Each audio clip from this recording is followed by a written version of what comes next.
This is the 2026 Hyundai Ioniq 9. It's big, it's electric, and it's their latest shot at making a family EV that doesn't disappoint, that does more than just move people, that has a statement, that has some tech, that has range, that delivers on promises, that might even have some bragging rights. So it's a big deal. Hyundai is trying to make sure that their EV lineup and all the things that they're doing right now are testing and making sure that they're aiming at the clients and the customers and what they want and what they're asking for.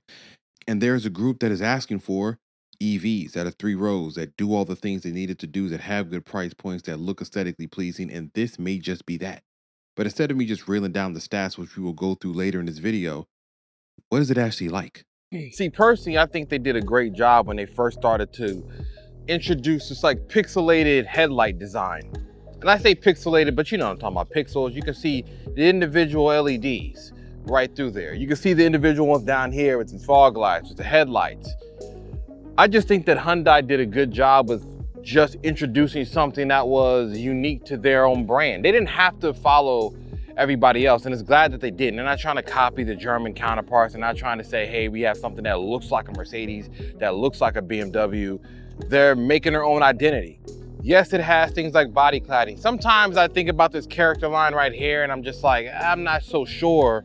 But when I see it in person, I get it. I kind of understand where they're trying to add some different character lines. I enjoy the wheels. They look like kind of like an aero disc design.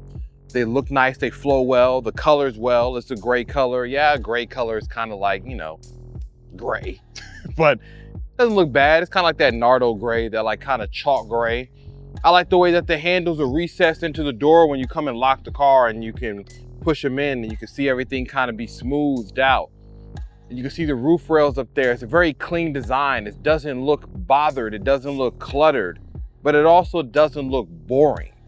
I won't get it lost inside of the sea of other cars inside of the parking lot. I won't feel like I just got something that looks like the next person's. And I think that's the reason why I enjoy the new design language from Hyundai, and especially for the electric SUVs like the Ioniq 9.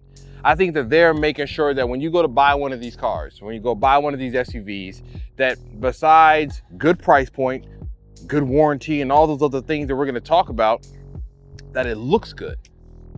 I think that's the most important thing about buying a car these days, because to me, they're emotional purchases.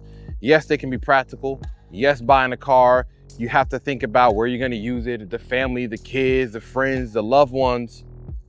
But I think aesthetically, I gotta like what I'm looking at. Because if you don't, why do we care? Here's where the business takes place, right? It's a minimal interior. However, it's not to a fault.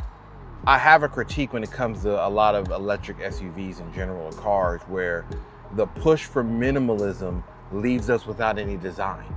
Like nothing, it just screen on dashboard, flat dash, just a plank across. I don't like that. I don't think that to me, it doesn't feel like you're getting something that's worthwhile. Some of the price tags, it doesn't feel special.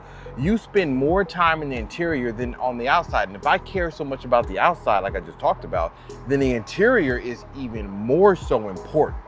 And they did a good job here. We're talking about nice curved display. Now, yes, there is a dash. I always talk about the screens on the dashboard. This is basically sitting plastered on the dashboard.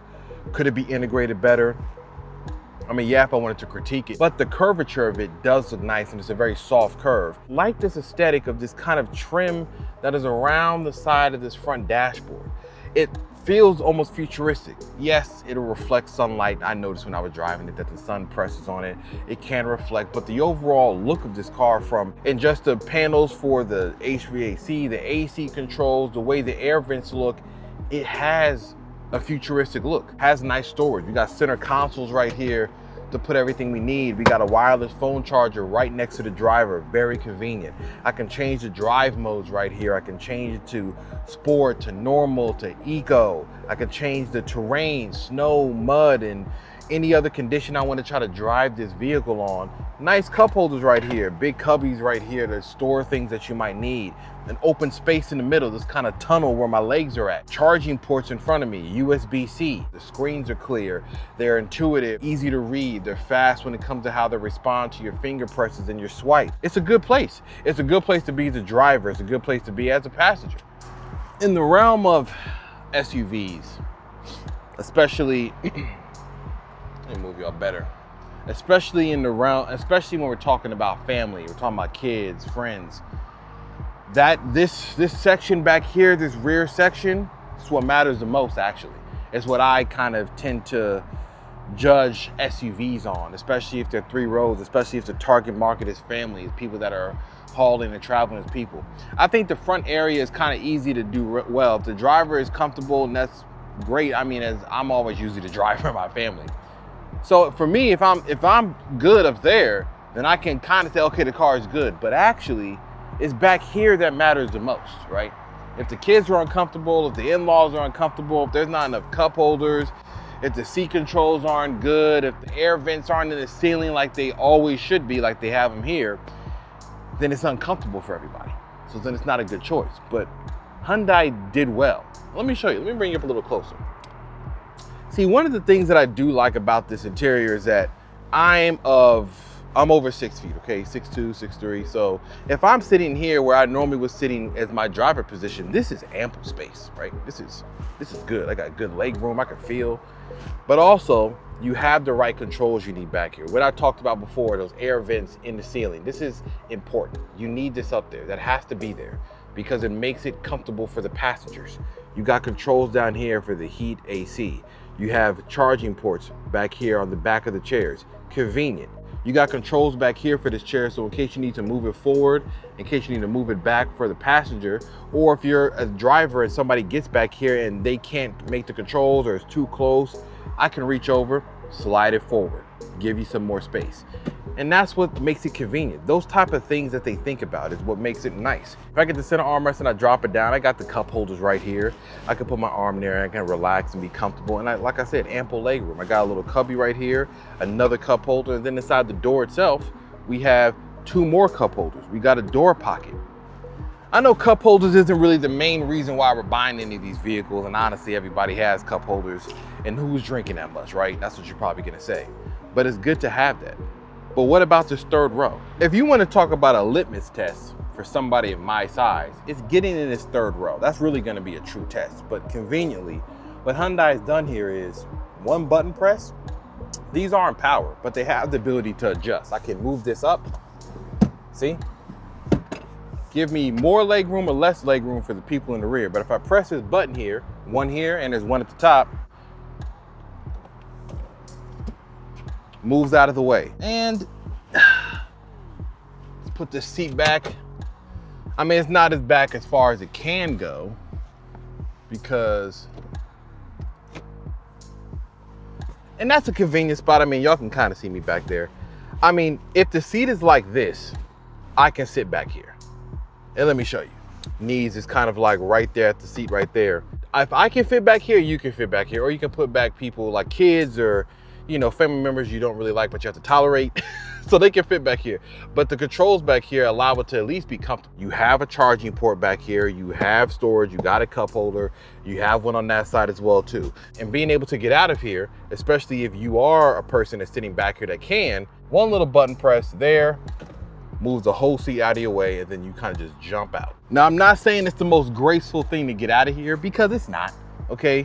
There's no grace because really, but you don't have any handles. Like I said, I wish there was a handle right here or something. You have the grab handle up here, but that's not really in a convenient spot to get out of here. So you're gonna have to kind of climb your way out and hope that you don't fall. It has good storage, though when you have the 3rd row up, as you can see, this is what you're kind of limited to. Could I put a stroller back here, a folded up one? Yes. Could it be one of them double stroller, gigantic Suburban ones that you use for jogging? Possibly, you might be able to fit in here, but don't fret because if you don't have to always have the 3rd row up, you do have good storage space. Just pull into the strap here, push the seat flat. So now we have storage all the way up to the front, and you have more than enough space to kind of put whatever you want. If you want to do the other chair as well, you have that as well. And then when that's down, now we have ample storage for pretty much anything that we can think of. So yes, seat 7, good space in the 3rd row. Excellent space in the captain's chairs in the front. Cup holders, the front is comfortable. It can hold and haul stuff. The aesthetics look good. The interior is nice, it is clean. The seat fabric in this trim has this nice 2-tone effect. It is fabric, but fabric that feels quality that you can wipe off and clean if some kid spills something in it or you spill something in it. But all that aside, it's not always about just sitting inside it. I want to know how it drives, and so do you. Let's go. Here's the shocking part. It moves. And not just, oh, this is acceptable for a giant SUV that's the size of an apartment in Manhattan. I'm talking about properly shifts, properly moves. Yes, it has weight. That is obvious. Yes, it has size, but it's confident, it's planted. It doesn't lumber, it doesn't roll. It's heavy, but when you press on the gas, it's a shove that pushes you to the horizon. You don't feel like it's lacking. And no, it's not trying to be a sports car. But on the road, the Ioniq 9 delivers on what they are trying to do. Calm, quiet, comfortable. And they're doing it. This is why you buy an electric SUV. You can hear that? But that calmness, that serenity, as they say, that is what brings people to electric SUVs, to be honest. And that's honestly why I see where they make a lot of sense. Now, of course, we can talk about handling, and it handles well as composed, right? I'm not gonna say that we're gonna be canyon carving, because why would you do that in an Ioniq 9? But it does have a sport mode, so you might ask yourself, what's the sport mode for? And that's more so for the delivery power to be stronger. Right now I'm in normal mode, so we're talking about a balance between power and eco and efficiency and range. But if you wanted to just have all out power and you drop it into sport mode, then yes, I can just deliver all the power I have without any qualms or any worries about me trying to have the longest amount of range. But it also still gets a good amount of range. Obviously, it gets up to almost 400 miles of range when it's fully charged. And you don't feel like there's no range anxiety, right? Like, that's one of the things about electric cars people worry about. They're like, it's range anxiety. It's efficient, and it warns you. It tells you on the screen how much range you have. It tells you how much range you have if you have the AC running, like how much less you can have if you have a full blast on a hot day, or maybe you can turn it down a bit and you can gain some more range. That's convenient. The overall composure of the SUV, it's enjoyable. It's a quiet space. It rides over bumps well. You can kind of see me moving over them, but it's not jarring. I'm not hitting bumps and I feel like I'm shaking. I don't feel things rattling inside the car. The seat is comfortable. This cloth material. Now, some might argue that they don't want to have cloth, it's too light. There's other options. But as you're driving it, if I have my elbow up here is a soft touch material. It's not the softest one, but it's also not hard plastic.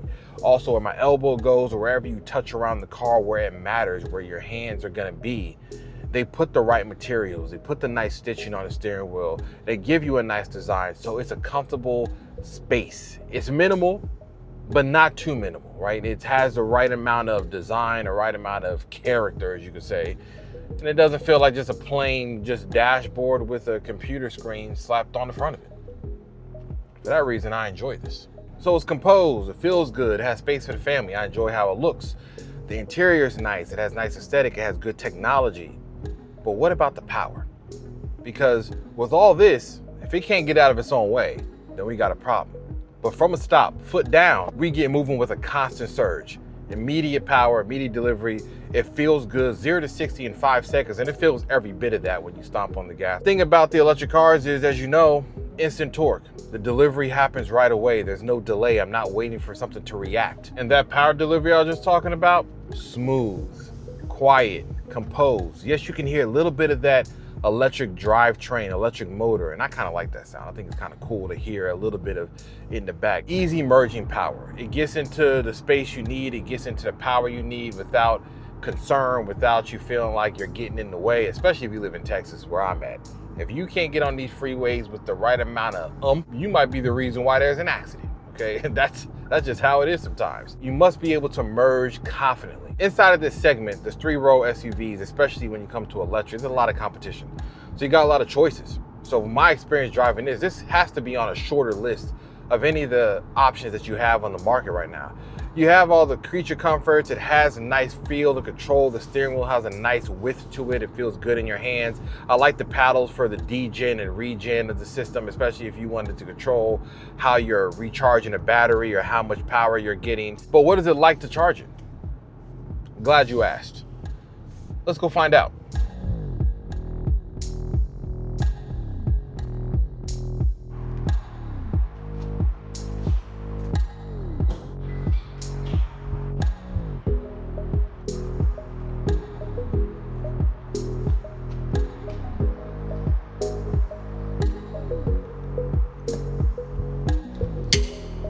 And so this is the life.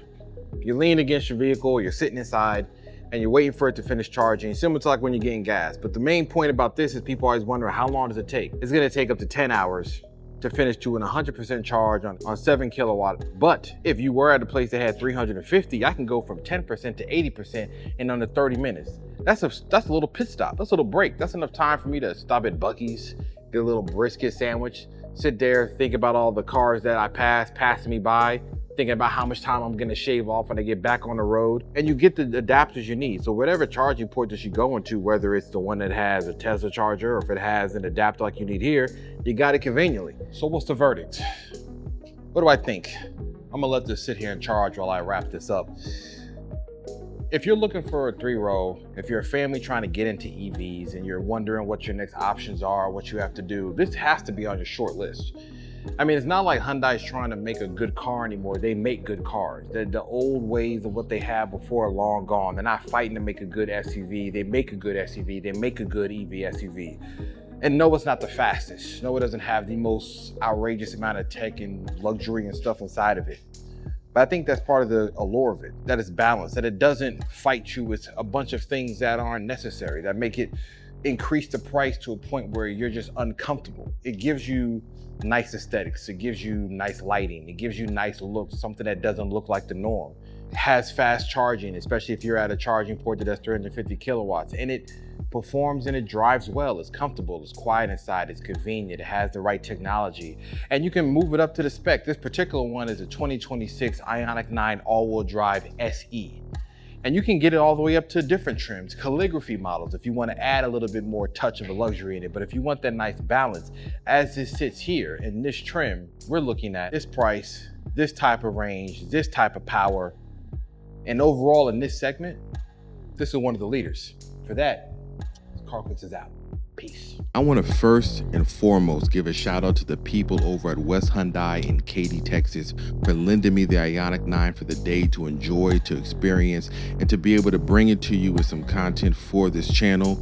And I'm deeply appreciative of their time. And if you're looking for a Hyundai, if you're looking for a Genesis vehicle, if you want to go and test drive the Ioniq 9, if you want to go experience it yourself and you want to get your family there, see how they fit in, see how they adapt to your life, and learn more about it from the salespeople there, go over to West Hyundai in Katy, Texas, and they will take care of you.